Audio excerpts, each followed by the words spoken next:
Jeff Durkin with We Are Change Connecticut out here at Judson Memorial Church in New York City at the launch of No Separate Justice, this organization for bringing awareness to this issue. And we're here with one of the panelists and one of the guests here. Would you mind introducing yourself and tell us why you're out here tonight? Certainly.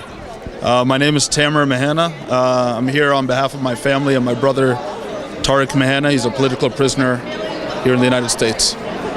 Go into a little bit briefly his story, your brother's story, and how kind of a long path it's been. You kind of described it, how, painful it was and stuff like that. Maybe bring that for people who might not know about it and maybe a brief background on that. Certainly. So, just a quick header. You can find the full story in the background at www.freetarek.com. But to provide a brief synopsis of it, my brother and I were born and raised here. We grew up much like any other youth here in the U.S. And beginning about a year before 9/11, my brother started getting more religious.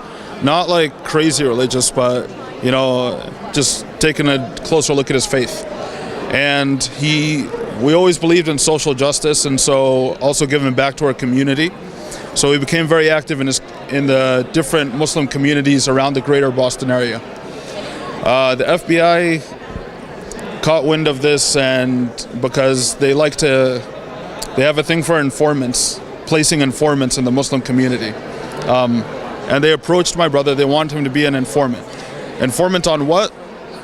There is no what. It's the way they use these informants is they basically put him in the courtroom where these informants testify. They read a script, and that's evidence in the courtroom.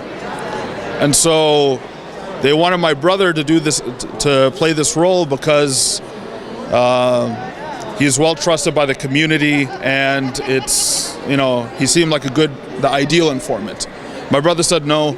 For 4 years, they kept coming back, do this and your life will be easy. Don't do it and we'll make your life a living hell. They would go to his workplace. They would tell his boss, at the pharmacy, we just want to have a chat with Tarek Mehanna. It's like, what's the boss going to think? They're FBI agents with badges, want to talk to their bearded employee. So they have bully tactics like that. Long story short, my brother kept refusing. They arrested him in 2008. They let him out on bail for about $1 million on a false testimony charge. And then they rearrested him again a year later, despite the fact that he did nothing additional in that period. All of this is just because he refused to say no. I mean, he refused to collaborate with them.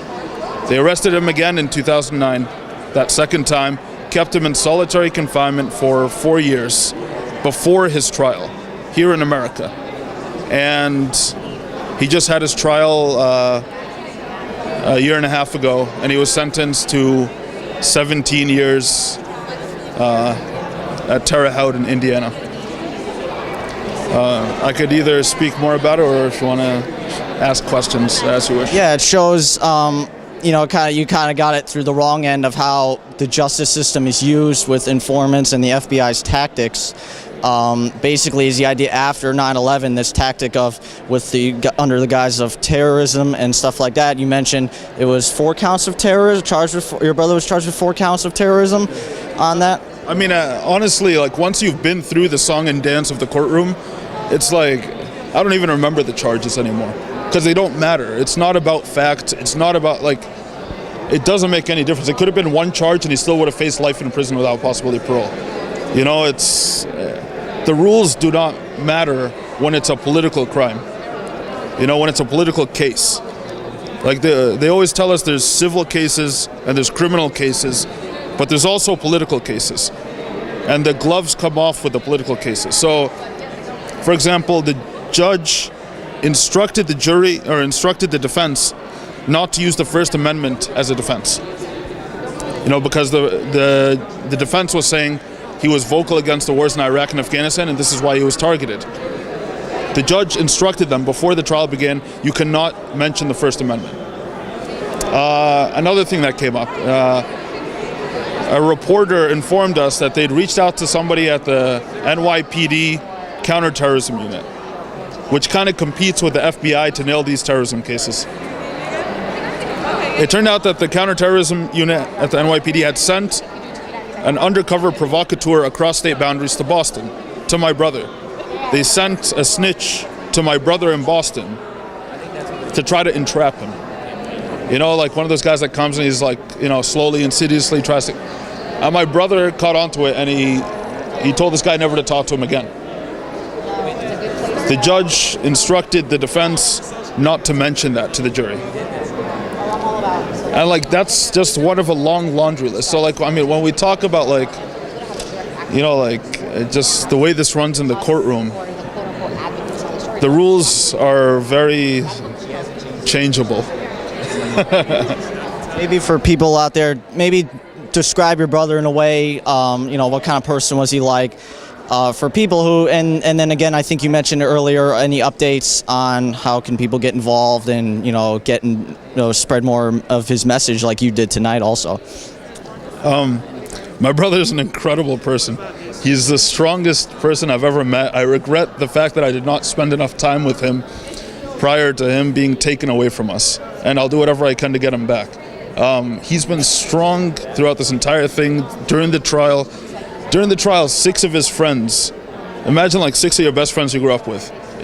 Like, imagine them now testifying against you in court. Because the government goes and does the same thing to them. It tells them like, you can either just help us out with this, look, your buddy is screwed anyway. You can either help us out, help us screw him, and then you're okay, or if you don't help us, then we'll screw you the same way. 6 of them said, okay, we'll help you out. So like after 4 years in solitary and 6 of his friends, you know, doing that, he's still strong. He's always strong, and we'll keep on fighting for him no matter what. As for what people can do, I mean, I can only share from our experience. Look, we had some of the best attorneys in the country take his case pro bono. Like, they're listed in Super Lawyers. It's a magazine, evidently, called Super Lawyers. And they took his case pro bono, and they're incredible lawyers, like better than Law and Order, you know? But none of that matters when you're up against the government. When it says Tarek Mehanna against the U.S. government, or you against the U.S. government, or me, it doesn't matter because facts don't matter. What did matter for us was communicating with the leadership in our communities, in our civic communities, our religious communities, and educating them about the shenanigans that go on in the courtroom, the ridiculous, like, dramatic approach that prosecutors have to these cases. It's like, because for the prosecutors, it's like a buffet.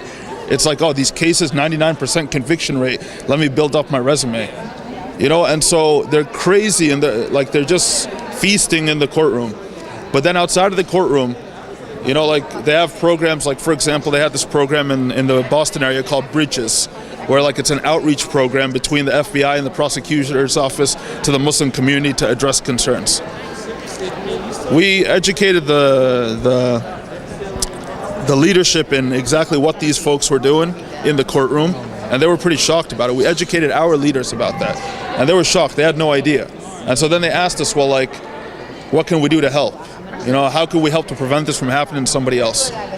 And we basically had them use their continued participation in that outreach program as leverage over the prosecutor.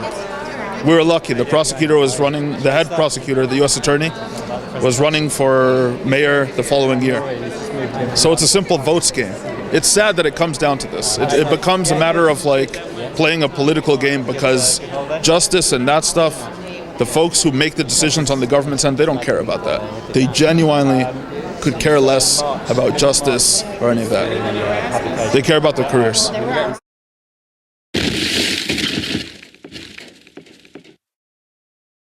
More than just criminal justice, but I wanted to discuss just justice, and then criminality, and who the real criminals, and who really needs justice, and what kind of justice we really need. It's a lot larger than us three standing here. It's a lot larger than We Are Changed. It's a lot larger than Public Enemy. All right, but as long as we're here, breathing, we have to at least try to raise the conscious level of the entire human family.